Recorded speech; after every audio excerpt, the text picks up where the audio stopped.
I was standing in my new apartment in Portland, Oregon on a Saturday afternoon in September, feeling pretty good about life. It had been 2.5 years since my ex-girlfriend and I broke up, and I had finally moved on. I was getting ready to head out with some new friends. My life was stable, and I was happy. Then the doorbell rang. I opened it expecting an Amazon delivery. Instead, there she was, my ex, standing on my doorstep, with a baby in her arms. And the first words out of her mouth made my blood run cold. Before we get into what happened next, I would love to know where you are watching this from. Drop your city in the comments below. And, if you are ready for a story that will make you question everything about second chances and boundaries, hit that like button and subscribe because this gets absolutely wild. Trust me, what she said next changed everything. Let me take you back 3 years. I met Sarah at a coffee shop in Seattle. I was 25, working as a software engineer, and she walked in wearing this bright yellow dress that somehow made the rainy Seattle morning feel sunny. We started talking, and within a week we were dating. For the first 8 months, everything seemed perfect. Sarah worked as a marketing manager full of energy and ambition. We talked about futures, about maybe getting a dog together, about road trips down the Pacific Coast Highway. But around month 6, things shifted. Sarah became distant. She would come home late from work, always with an excuse about client meetings or project deadlines. Her phone, which used to sit casually on the table between us, was now always face-down. Password suddenly changed. When I asked if everything was okay, she would smile and blame it on work stress. I wanted to believe her. I really did. Then came that cold February night. I had left work early because I finished a major project ahead of schedule. I was excited to surprise Sarah, maybe cook dinner together. I pulled up to our shared apartment and noticed a car I did not recognize parked in my usual spot. Something felt off, but I pushed the feeling down. I unlocked the door and heard laughter coming from the bedroom. Not just any laughter, the kind that made my stomach drop. I walked down the hallway, each step feeling heavier than the last. The bedroom door was slightly open. I pushed it wider and saw them. Sarah and a man I had never met before, clothes scattered across the floor I had vacuumed just that morning. They did not even notice me at first. When Sarah finally looked up and saw me standing there, her face went white. The man, who I later learned was named Marcus from her office, scrambled to get dressed. Sarah started crying immediately, saying it was a mistake, that it did not mean anything. But I was not stupid. I grabbed her phone from the nightstand. The messages told a different story. 3 months. They had been seeing each other for 3 months. Every late night, every changed password, every distant conversation, it all made sense now. Marcus left without saying a word to me, practically running out the door. Sarah begged me to stay to talk, to work through it. But I was done. I packed a bag that night and went to stay with my best friend Dylan. For 2 weeks, I slept on his couch, barely eating, losing about 15 pounds. I could not focus at work. Everything reminded me of her. Sarah called and texted constantly that first month. Apologies, promises to change, claims that Marcus meant nothing. I blocked her number, deleted her from every social media platform. I needed a clean break. 3 months after the breakup, I got a job offer in Portland. Better pay, better opportunities, and most importantly, a fresh start 3 hours away from Seattle. I took it without hesitation. The move saved me. In Portland, I found a great group of friends. I started going to the gym, picked up guitar lessons, joined a hiking club. 6 months after moving, I actually felt happy again. The wound Sarah left was healing. I even started dating casually, though nothing serious. I was okay with that. I was learning to enjoy my own company, to build a life that did not revolve around someone else. Fast forward to that Saturday afternoon. I was 28 now, doing well in my career, surrounded by good people. My coworker Jenna had become a close friend, and we were supposed to meet up with some others at a local brewery. I had just put on my flannel shirt and jeans, feeling relaxed and content with where my life was heading. Then the doorbell rang at 3 p.m. I thought it was my neighbor, returning the drill I had lent him. I opened the door casually, mid-smile. And there she was. Sarah looked different. Thinner, exhausted, her hair pulled back in a messy ponytail, dark circles under her eyes. But what shocked me was the baby in her arms, maybe 6 months old, wrapped in a pink blanket. Sarah looked at me with an expression I could not quite read, and said the words that would haunt me for weeks. "Jesse, I need your help. This is our baby." I stood there, frozen, my brain, struggling to process what she just said. Our baby. The words did not make sense. We had been broken up for 2.5 years. I finally found my voice. "Sarah, we broke up 2.5 years ago. What are you talking about?" She shifted the baby in her arms and spoke quickly, nervously. "Her name is Emma. She is 6 months old. Jesse, I need you to understand." I did the math immediately in my head. 6 months old meant she was conceived about 15 months ago. A full year after we broke up. I felt anger rising in my chest, but I kept my voice steady. "Whose baby is this really, Sarah?" She looked down, unable to meet my eyes. "It is Marcus's baby. The same Marcus from that night. The night that destroyed us." I felt like I had been punched in the stomach all over again. "Then why are you here? Why are you telling me this is our baby?" Sarah started talking faster, her words tumbling over each other. "Marcus and I stayed together after you left. I got pregnant. When I told him, he said he was not ready to be a father. He broke up with me and moved to California. He blocked me on everything. His family threatened me with a restraining order when I tried to reach out. I have been raising Emma alone for 6 months, Jesse. I am drowning. Financially, emotionally, I cannot do this anymore." I still did not understand why she was at my door. "You could have called. You could have texted. You could have done anything other than show up after 2.5 years. Sarah finally looked up at me with tears in her eyes. "You were the best man I ever knew. You would be a great father. I have been thinking about this for months. You always wanted kids." The audacity of that statement hit me like a wave. Yes, I wanted kids, but not someone else's affair, baby. Not like this. Before I could respond, Sarah stepped past me into my apartment without being invited. She walked in like she belonged there, setting Emma down on my couch, making herself at home. I felt my space being invaded, my boundaries being crossed, but I was too shocked to react immediately. She sat down and continued her pitch, because that is what it was, a pitch. "I have thought this through, Jesse. You have a stable job, a nice place, you are kind and responsible. My family in Boston disowned me when they found out about the pregnancy and the affair. I lost my job while I got demoted, and the pay cut made it impossible to afford my apartment. I am living in a tiny studio in Seattle, barely making rent. I am out of options. I finally found my voice again. So I am your last option, your backup plan." Sarah looked offended. "No, you are my best option. You are a good person, Jesse. Emma deserves a good father. We could start over, be a family." The delusion in her words was staggering. "Start over, after everything you did, after you cheated on me, lied to me for months, and now you show up with another man's baby expecting me to just step in and play house." Sarah changed tactics. She always was good at manipulation. "People make mistakes, Jesse. I made a terrible mistake with Marcus. But you are stable, you have always been stable. That is what Emma needs, what I need." I could feel the old guilt-tripping techniques she used to use on me. But I was not that same 25-year-old anymore. I had learned, grown, set boundaries. I asked the question I needed answered. "What about Marcus? What about Emma's actual father?" Sarah's face hardened with bitterness. "He wants nothing to do with us. He made that very clear. He moved to San Francisco, changed his number, told his family to keep me away." Emma blinked at me from the couch, innocent in all of this mess. I felt sorry for the child, truly. But sympathy for a baby did not create obligation to raise her. Sarah seemed to sense my hesitation and pushed harder. "I tracked you down, Jesse. It took me 2 weeks to find your address. I saw on LinkedIn that you moved to Portland, that you are doing well. I drove 3 hours to get here because I am desperate. I cannot do this alone anymore. The crying, the expenses, the loneliness. I am breaking apart. I felt trapped in my own home.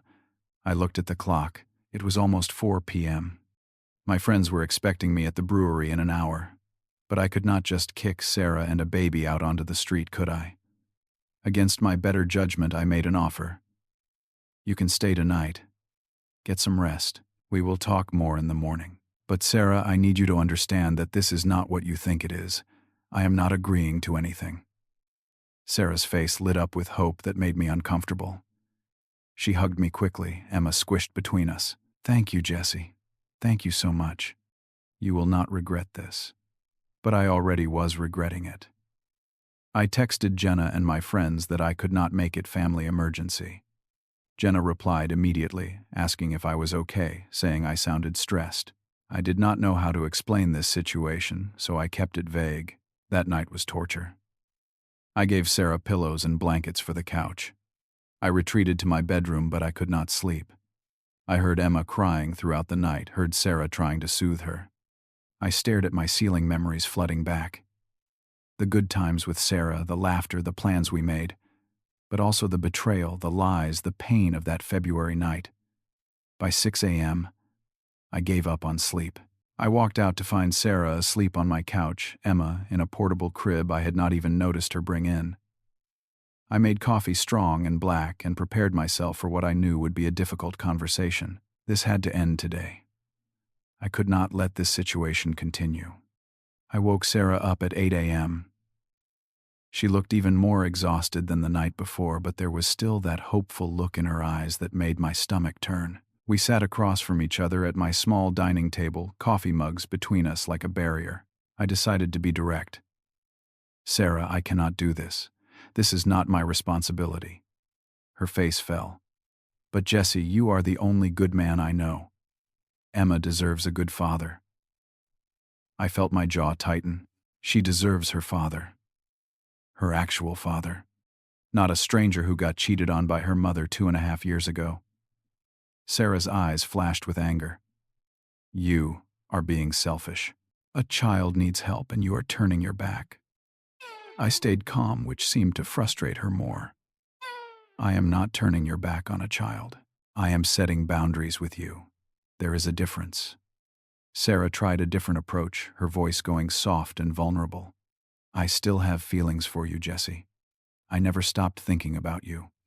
These past 2.5 years I realized what I lost. I could not believe what I was hearing.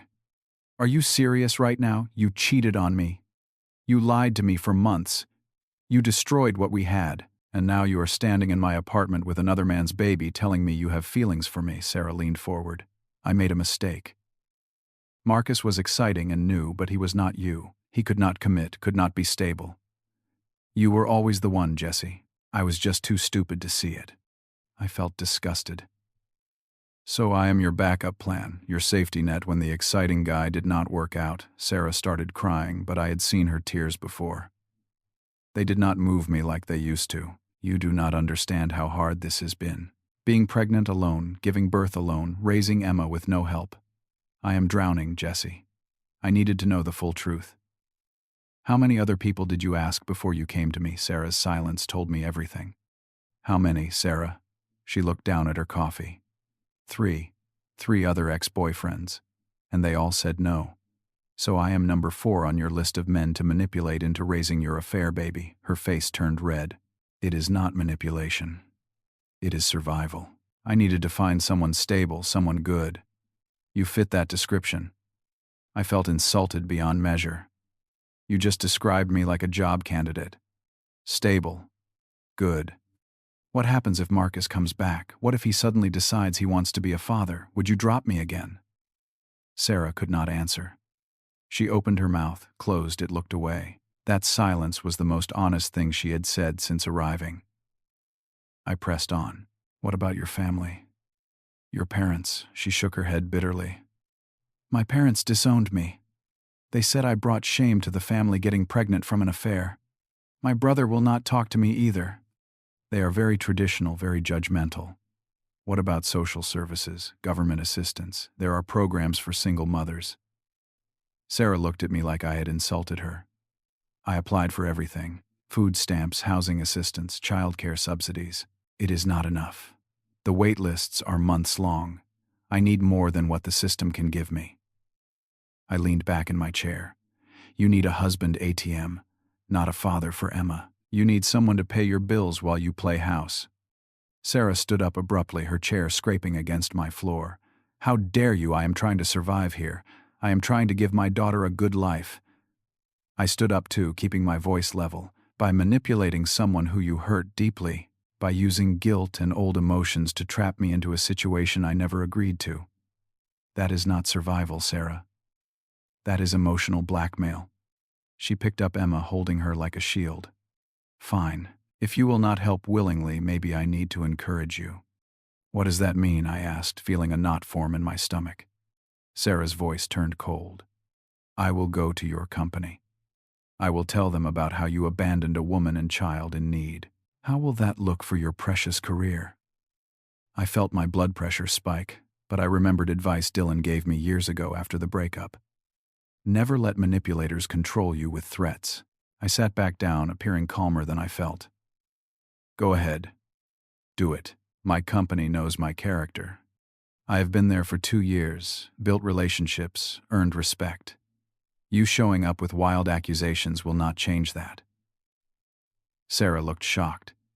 "You are bluffing." "I am not. I have text messages from 2.5 years ago showing your affair. I have friends who witnessed my pain after you cheated. I have documentation of my life here in Portland completely separate from you. Try to damage my reputation. See what happens." Sarah's confidence crumbled. She sat back down, Emma starting to fuss in her arms. "Jessie, please. I am desperate. This is my last option." I felt a moment of sympathy, but I could not let it control me. I pulled out my phone and started searching. "What are you doing?" she asked nervously.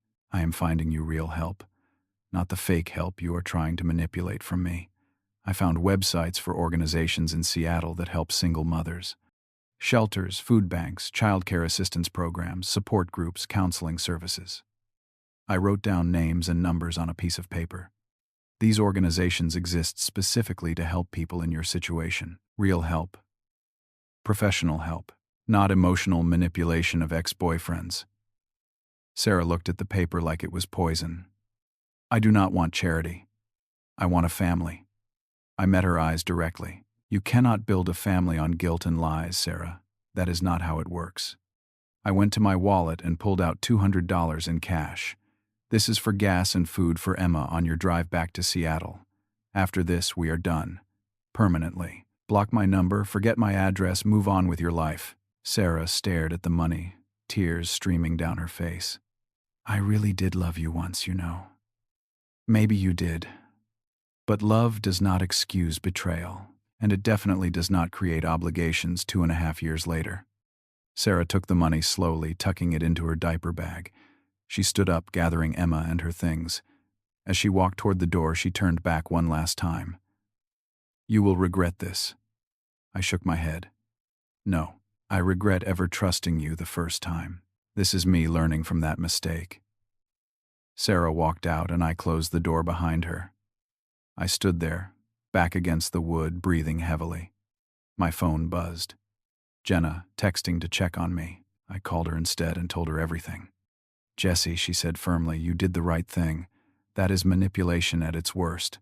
Dylan called too when he heard. "I am proud of you, man. You stood your ground." The apartment felt different after Sarah left. Quieter, but also lighter somehow. I spent the rest of that Saturday cleaning, trying to erase any trace of her visit. I washed the blankets she used, aired out the couch, took out the trash. Physical activity helped me process what had happened. That evening, Jenna came over with Thai food and beer. We sat on my balcony watching the sun set over Portland, and she let me talk through everything. The shock of seeing Sarah again, the audacity of her request, the manipulation tactics, the threats. Jenna listened without judgment, occasionally squeezing my shoulder in support. "You know what impresses me most," she said as we finished our food. 2.5 years ago you might have said yes, out of guilt or misplaced responsibility. But you have grown so much. You set boundaries. You stood firm. That takes real strength." Her words meant more than she knew. I had grown. The 25-year-old who got cheated on would have probably crumbled under Sarah's tears and manipulation. He would have felt responsible for a situation that had nothing to do with him. But at 28, after 2.5 years of healing and self-discovery, I knew better. Compassion did not mean sacrificing my own well-being. Kindness did not mean letting people walk all over me. The next few weeks passed normally. I threw myself into work, spent time with friends, went on a few dates. I did not hear anything from Sarah, which was a relief. Part of me worried she would show up again or follow through on her threat to contact my company. But there was nothing. Silence. About a month after her visit, curiosity got the better of me. I logged into an old Facebook account I barely used anymore. I found Sarah's profile, which she had apparently never blocked me from. Her most recent posts showed her in Boston. She was living with her parents again. The photos showed Emma looking healthy and happy, surrounded by family. Her mother and father, who had apparently forgiven her, were in several pictures holding their granddaughter. Her brother was there too, smiling with Emma in his lap. I felt a wave of relief. Sarah had found the help she needed. Not through manipulating me, but through reconciling with her family. It was the right outcome. Emma had grandparents and an uncle who clearly cared about her. Sarah had support, a home, people who loved her despite her mistakes. That was what they both needed, not a resentful ex-boyfriend forced into playing father. I closed the laptop and sat back on my couch, the same couch where Sarah had slept that one night. I thought about boundaries and compassion, about how they were not mutually exclusive. I could feel sympathy for Sarah's situation while still protecting my own peace. I could hope Emma had a good life without being the one to provide it. I could recognize Sarah's desperation without making it my problem to solve. Over the following months, I found myself thinking about that weekend less and less. When it did come to mind, it was not with anger or bitterness, just a sort of distant acknowledgement that it happened. I had handled it, set my boundaries, and moved on. That was all I could do. That was all I needed to do.